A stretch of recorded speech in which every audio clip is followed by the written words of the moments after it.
Employ provident fund में अभी recently एक बहुत बड़ा अपडेट आया है फ्रॉम ईपीएफओ। तो क्या की चेंजेस है उसको डिस्कस करते हैं इस वीडियो में। तो फर्स्ट ऑफ ऑल जो एम्प्लॉय जो पीएफ क्लेम करते हैं वो क्लेम 3 दिनों के अंदर विद इन 72 आवर्स वो क्लेम हो जाना चाहिए पास। तो ये बहुत बड़ा अपडेट है।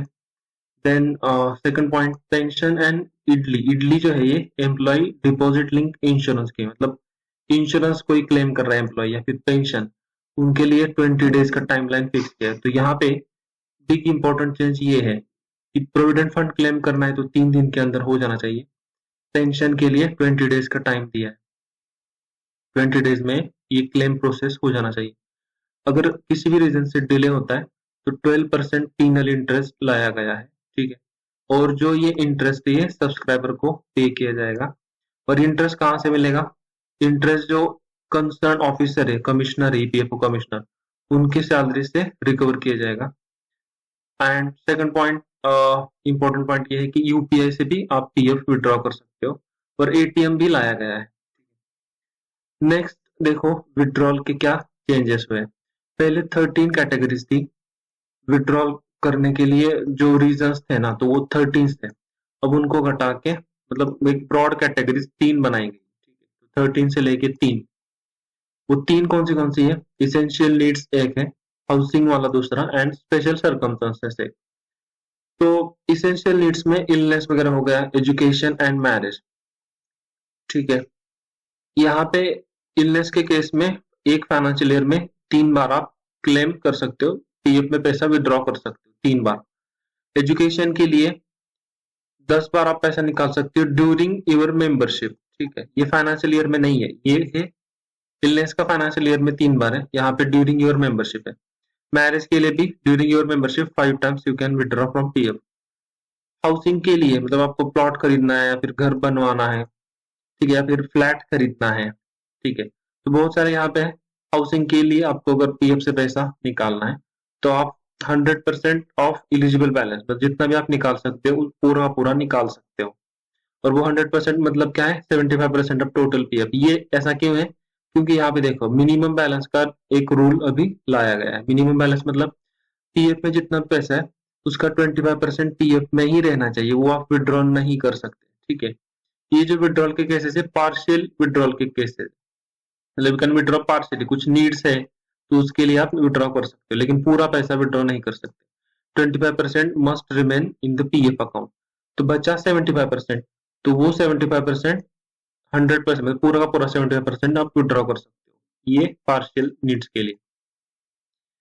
हाउसिंग के लिए 5 टाइम्स निकाल सकते हो ड्यूरिंग योर मेंबरशिप। और स्पेशल सर्कमस्टांसेस यहाँ पे 2 टाइम्स पर फाइनेंशियल ईयर। स्पेशल सर्कमस्टांसेस जैसे जॉब लॉस के केस में एक्सेट्रा एक्सेट्रा। ठीक है, सेकंड थर्ड पॉइंट इलिजिबिलिटी देखो।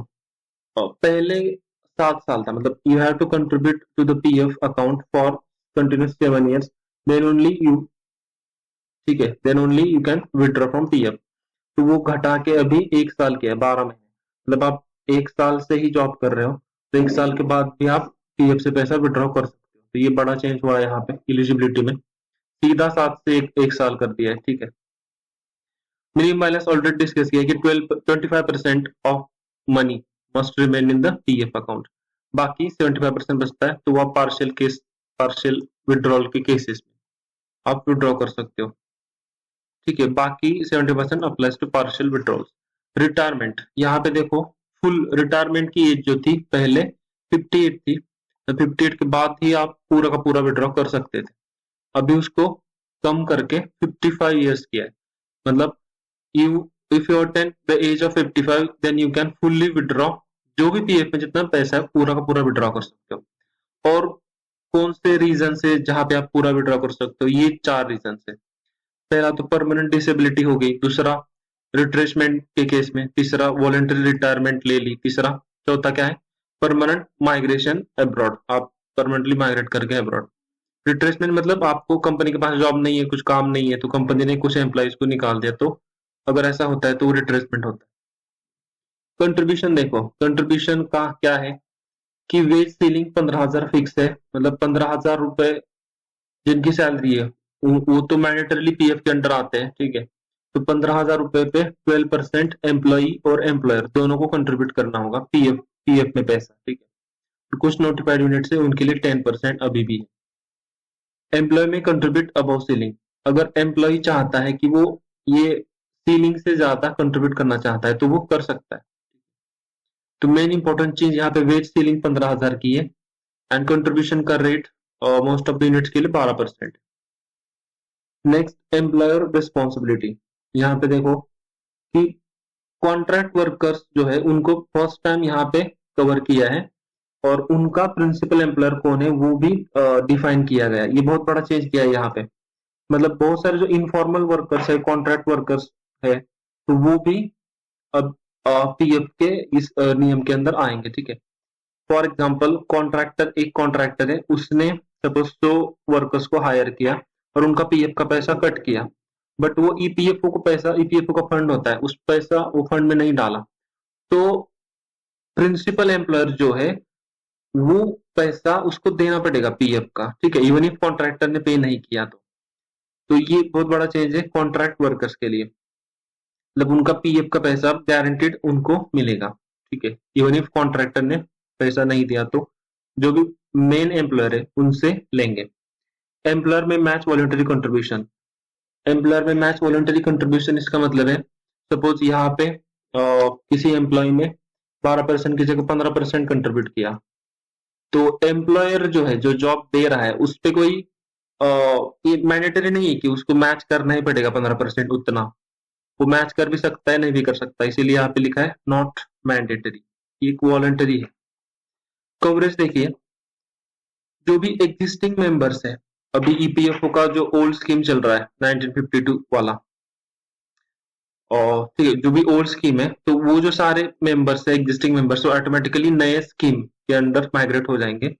और हाई अर्नर्स जो है, फॉर एग्जांपल यहाँ पर हमने बात की कि 15,000 रुपए जिनकी सैलरी है उनके लिए, जिनकी सैलरी इतनी या इससे कम है उनके लिए तो मैंडेटरी है, लेकिन जो हाई अर्नर्स है, मतलब जिनकी सैलरी एवरेज लिमिट से ज्यादा है, 50,000 1 लाख है, तो उन केस में एम्प्लॉय और एम्प्लॉयर दोनों मिलकर डिसाइड करेंगे कि वो कितना कंट्रीब्यूट करना है या फिर ये स्कीम में आपको कंट्रीब्यूट करना है या नहीं करना है, तो वहां पे जॉइंट ऑप्शन है, जॉइंट ऑप्शन रिक्वायर्ड है, तो दोनों के कंसेंट से वहां पे कंट्रीब्यूशन होगा।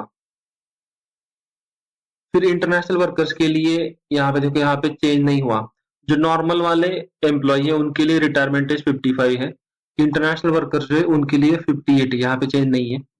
मैंडेटरी कवरेज जो है उनका कंटिन्यू रहेगा, इसमें कुछ कोई चेंज नहीं है। एसएसए में प्रोवाइड डिफरेंट रूल, मतलब ये जो होता है एग्रीमेंट होता है दोनों देश के बीच में, जैसे इंडिया और सऊदी अरेबिया में कुछ वर्कर्स है, तो वो इंडिया सऊदी अरेबिया में एग्रीमेंट होगा, तो उस एग्रीमेंट में जो लिखा है उसके हिसाब से उनको डिफरेंट रूल भी होंगे, तो उनके हिसाब से उनको मिलेगा पीएफ का पैसा। वॉलंटरी कंट्रीब्यूशन अबो 15,000 सैलरी अलाउड, मतलब आप 15 से, मैंने अभी बताया कि 15 से ज्यादा सैलरी है इस केस में भी तो अलाउ है, ठीक है, 12% से ज्यादा कंट्रीब्यूट कर सकते हो, लेकिन एम्प्लॉयर जो है उसके लिए कोई मैंडेटरी नहीं है कि एम्प्लॉय जितना करेगा उतना करना ही पड़ेगा, एम्प्लॉयर के लिए हमेशा ऑप्शनल रहेगा, ठीक है। और वॉलंटरी कंट्रीब्यूशन अगर आप ज्यादा कर रहे हो तो आप बाद में डिसकंटिन्यू भी कर सकते हो, ठीक है। तो ये इंपॉर्टेंट चेंजेस है। इंपॉर्टेंट चेंजेस यहाँ पे देखो, 3 दिन पीएफ, 3 दिन जो है वो टाइम दिया है पीएफ क्लेम प्रोसेसिंग के लिए, पेंशन और इंश्योरेंस के लिए 20 डेज का है, नहीं अगर टाइम पे हुआ तो 12% का इंटरेस्ट रेट, 13 से कैटेगरी कम करके 3 कर दी है, 12 मंथ की सर्विस पीरियड कर दी है 7 साल से, ये बहुत बड़ा चेंज है, ठीक है। 25% मनी हमेशा पीएफ अकाउंट में रहेगा, ठीक है, यहाँ पे भी लॉक इन कर दिया 25% आप फुल रिटायरमेंट के टाइम पे ही या फिर कुछ डिसेबिलिटी हो गई उस केस में ही विड्रॉ कर पाओगे। 75% विड्रॉल है बाकी पार्शियल विड्रॉल केस में।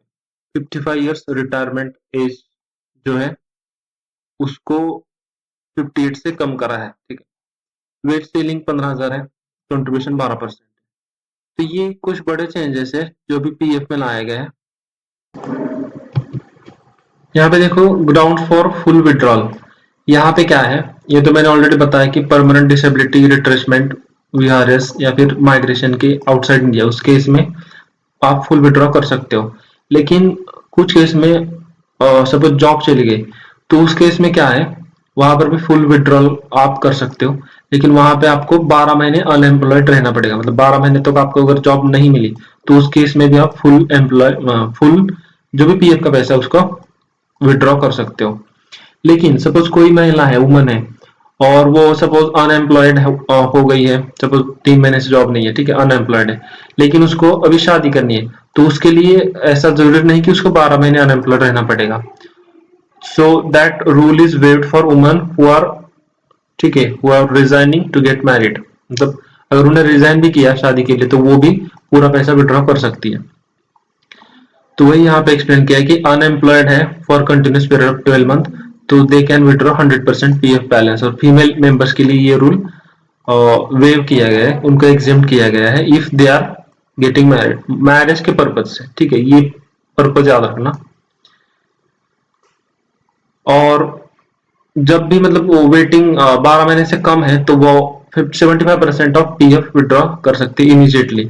मतलब जॉब लॉस हो गया, ठीक है, जॉब लॉस हो गया या फिर जॉब चली गई, तो उस केस में इमीडिएटली 100% नहीं विड्रॉ कर सकती, इमीडिएटली 75% विड्रॉ कर सकती है, क्योंकि ऑलरेडी बताया कि 25% लॉक इन है।